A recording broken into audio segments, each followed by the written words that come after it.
ശ്വാസം നിലയ്ക്കും വരെ അവനേൽപ്പിച്ച വേല ഞാൻ ചെയ്തിടുമേ.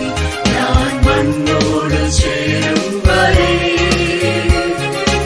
എന്നുള്ള കർത്താവെ സന്തോഷിക്കും. എന്റെ യജമാനൻ വന്നിടുമ്പോൾ നല്ല സാക്ഷ്യങ്ങൾ പ്രാപിപ്പാൻ വാഞ്ചിക്കുന്നേ. എന്റെ യജമാനൻ വന്നിടുമ്പോൾ നല്ല സാക്ഷ്യങ്ങൾ പ്രാപിപ്പാൻ വാഞ്ചിക്കുന്നേ. അവനെന്റെ കർത്താവത്രേ. വേഗം വരുന്ന നമ്മളുടെ കർത്താവായ യേശുക്രിസ്തുവിൻ്റെ ധന്യനാമത്തിൽ എല്ലാവർക്കും സ്നേഹവന്ദനം. ഒരു ജനതയെ അവരുടെ ദൈവമായ കർത്താവിങ്കിലേക്ക് തിരിച്ചു വരുത്തുവാനായി വൃദ്ധയായ എലിസബത്തിൽ ജന്മം കൊണ്ട യോഹന്നാൻ്റെ പിതാവായ സഖരിയ പുരോഹിതൻ പരിശുദ്ധാത്മാവും നിറഞ്ഞ് പാടിയ പാട്ടാണ് ലൂക്കോസ് 1:67 മുതൽ 79 വരെയുള്ള വാക്യങ്ങൾ. വാഗ്ദത്തപ്രകാരം വാർദ്ധക്യത്തിൽ തങ്ങൾക്കുണ്ടായ പൈതലിനെ 8-ാം നാളിൽ പരിച്ഛേദന കഴിപ്പിച്ച് പേര് ഇടുന്നതിനായി ദേവാലയത്തിൽ വന്നിരിക്കുന്നതാണ് സന്ദർഭം. പൈതലിന് ഇടേണ്ട പേര് സംസാരിക്കുവാൻ കഴിയാതെ ഊമനായിരുന്ന സക്രിയാവ് ഒരെഴുത്തു പലകയിൽ യോഹന്നാൻ എന്ന് എഴുതി നൽകി. ലൂക്കോസ് 1:63-64 വാക്യങ്ങൾ. ഉടനെ സക്രിയാവിൻ്റെ വായുടെ ബന്ധനം അഴിയുകയും ദൈവത്തെ സ്തുതിക്കുകയും ചെയ്തു. ഈ സമയത്ത് സക്രിയാവ് പാടിയ പാട്ടാണ് ലൂക്കോസ് 1:67 മുതൽ 79 വരെയുള്ള വാക്യങ്ങൾ. ദൈവം നൽകിയ വാഗ്ദത്തം വിശ്വസിക്കാതിരുന്നതിൻ്റെ ശിക്ഷയായിരുന്നു നാവിൻ്റെ ബന്ധനം. ഈ ശിക്ഷാകാലം സക്രിയാവ് യാതൊരു പരിഭവവും പരാതിയുമില്ലാതെയാണ് ജീവിച്ചത്. പരിഭവത്തോടു കൂടിയുള്ള ജീവിതമായിരുന്നു എങ്കിൽ ഒരിക്കലും ദൈവത്തെ മഹത്വപ്പെടുത്തിക്കൊണ്ട് പാടുവാൻ സക്രിയാവിന് കഴിയുമായിരുന്നില്ല. ഇഷ്ടമില്ലാത്ത സാഹചര്യങ്ങളും അനുഭവവും നമ്മളുണ്ടാവുമ്പോൾ ദൈവത്തോടുള്ള നമ്മുടെ പ്രതികരണം എപ്രകാരമായിരിക്കും? ഈ സാഹചര്യങ്ങളിൽ ദൈവത്തോട് നാം പിറുപിറുക്കുകയല്ലേ ചെയ്യുന്നത്?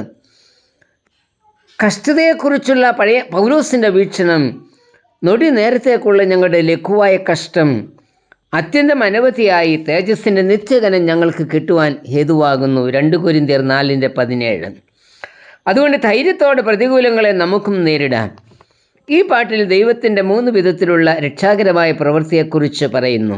1. ദൈവം തൻ്റെ ജനത്തെ സന്ദർശിക്കുന്നു. വാക്യം 79. ഉയരത്തിൽ നിന്ന് ഉദയം നമ്മെ സന്ദർശിച്ചിരിക്കുന്നു. തൻ്റെ ജനം ഈജിപ്തിൽ അടിമകളായി കഴിഞ്ഞപ്പോൾ ദൈവം അവരെ സന്ദർശിച്ചു. മോശയോട് ദൈവം പറഞ്ഞു, എൻ്റെ ജനത്തിൻ്റെ കഷ്ടത ഞാൻ കണ്ടു, ഞാൻ അവരുടെ സങ്കടങ്ങൾ അറിയുന്നു. പുറപ്പാട് 3:7. ഇവിടെ ദൈവം അവരെ സന്ദർശിച്ചത് അവരുടെ അടിമത്തത്തിൽ നിന്നും കഷ്ടതയിൽ നിന്നും വിടുവിക്കുന്നതിനാണ്. നമുക്കുണ്ടാകുന്ന കഷ്ടതകളിലും രോഗങ്ങളിലും പ്രതിസന്ധികളിലും നമ്മെ കർത്താവ് സന്ദർശിക്കുന്നുണ്ട്. അവൻ നമ്മെ ഏകരായി വിടുകയില്ല. ആരും സഹായിപ്പാനില്ലാത്ത അനുഭവങ്ങൾ നമുക്കുണ്ടായിട്ടില്ലേ? അപ്പോഴൊക്കെ കർത്താവിൻ്റെ അദൃശ്യമായ സാന്നിധ്യം നമ്മോടുകൂടി ഉണ്ടായിരുന്നു എന്ന് ഓർക്കുക.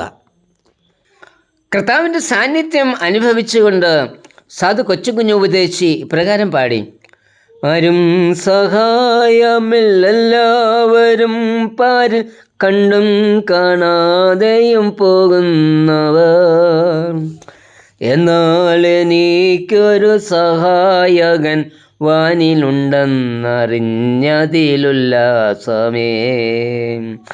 എന്നാൽ എനിക്കൊരു സഹായകൻ വാനിലുണ്ടെന്നറിഞ്ഞതിലുല്ലാസമേ. അതെ, നമ്മെ സഹായിപ്പാൻ കർത്താവ് കൂടെയുണ്ട്. ദൈവത്തിൻ്റെ ഏറ്റവും ശ്രേഷ്ഠമായ സന്ദർശനമാണ് തൻ്റെ പുത്രനിൽ കൂടി നമുക്ക് നൽകിയത്. അതായത് ദൈവം മനുഷ്യനായി കൃപയും സത്യവും നിറഞ്ഞവനായി നമ്മുടെ ഇടയിൽ പാർത്തു. യോഹന്നാൻ 1:14. 2. ദൈവം തൻ്റെ ജനത്തെ ഉച്ചരിക്കുന്നു. വാക്യം 68. ഉദ്ധരിച്ചു എന്ന് പറയുമ്പോൾ ദൈവത്തിൻ്റെ വിമോചന പ്രവർത്തനത്തെയാണ് സൂചിപ്പിക്കുന്നത്. മോശയിൽ കൂടി ഇസ്രായേൽ ജനത്തെ മിസ്രൈമി അടിമത്തത്തിൽ നിന്ന് മോചിപ്പിച്ചതുപോലെ പാപ അടിമത്തത്തിൽ നിന്നും തിന്മയിൽ നിന്നും നമ്മെ മോചിപ്പിക്കുന്നവനാണ് നമ്മുടെ ദൈവം.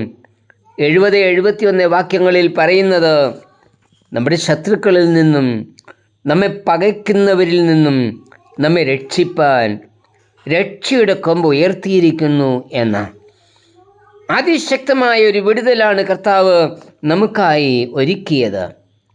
പാപബന്ധനത്തിൽ നിന്നുമുള്ള നമ്മുടെ വിമോചനത്തിനു വേണ്ടിയാണ് സ്വന്തം ജീവനെ തന്നെ അവൻ വിലയായി നൽകിയത്. അവൻ നമുക്ക് നൽകിയ വീണ്ടെടുപ്പിനായി നന്ദി പറയാം. 3. ദൈവം തൻ്റെ ജനത്തെ പ്രകാശിപ്പിക്കുന്നു. 79-ാം വാക്യം. മലാക്കി പ്രവാചകൻ കർത്താവിന് നൽകിയ പേര് നീതിസൂര്യൻ എന്ന 4:2.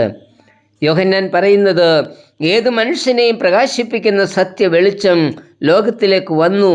യോഹന്നാൻ 1:9. കർത്താവ് തന്നെക്കുറിച്ച് തന്നെ പറഞ്ഞത്, ഞാൻ ലോകത്തിൻ്റെ വെളിച്ചമാകുന്നു. യോഹന്നാൻ 8:12. ഇന്ന് അനേകർ നിരാശയുടെയും നിസ്സഹായതയുടെയും അന്ധകാരത്തിലാണ് കഴിയുന്നത്. മാരരോഗം ബാധിച്ച് എല്ലാ പ്രത്യാശയും നഷ്ടപ്പെട്ട് മരണദിവസം നോക്കി കഴിയുന്നവരും അനേകരാണ്. ഉറ്റവരാലും ഉടയവരാലും ഉപേക്ഷിക്കപ്പെട്ട് അനാഥ മന്ദിരങ്ങളിൽ വേദന അനുഭവിച്ച് കഴിയുന്ന ആയിരങ്ങളുണ്ട്. ഇങ്ങനെയുള്ളവരെക്കുറിച്ച് സക്രിയാവ് തൻ്റെ പാട്ടിൽ പറയുന്നത്, ഇരുളിലും മരണനിഴലിലും ഇരിക്കുന്നവർ എന്ന. ലൂക്കോസ് 1:78. ഈ വിധത്തിലുള്ള അന്ധകാര അനുഭവത്തിൽ കഴിയുന്നവർക്ക് പ്രകാശം നൽകുവാൻ ഉയരത്തിൽ നിന്ന് വെളിച്ചമായി നമ്മളുടെ കർത്താവ് വന്നു. അതെ, ജീവിതത്തിലെ എല്ലാ അന്ധകാര അനുഭവങ്ങളും നീക്കി നമ്മെ പ്രകാശിപ്പിക്കുന്ന കർത്താവേ, അന്ധകാരത്തിൽ നിന്ന് നിത്യപ്രകാശത്തിലേക്ക് എന്നെയും നയിക്കണമേ. ആമേൻ. ഞാൻ ഏകാകിയായിടുമ്പോൾ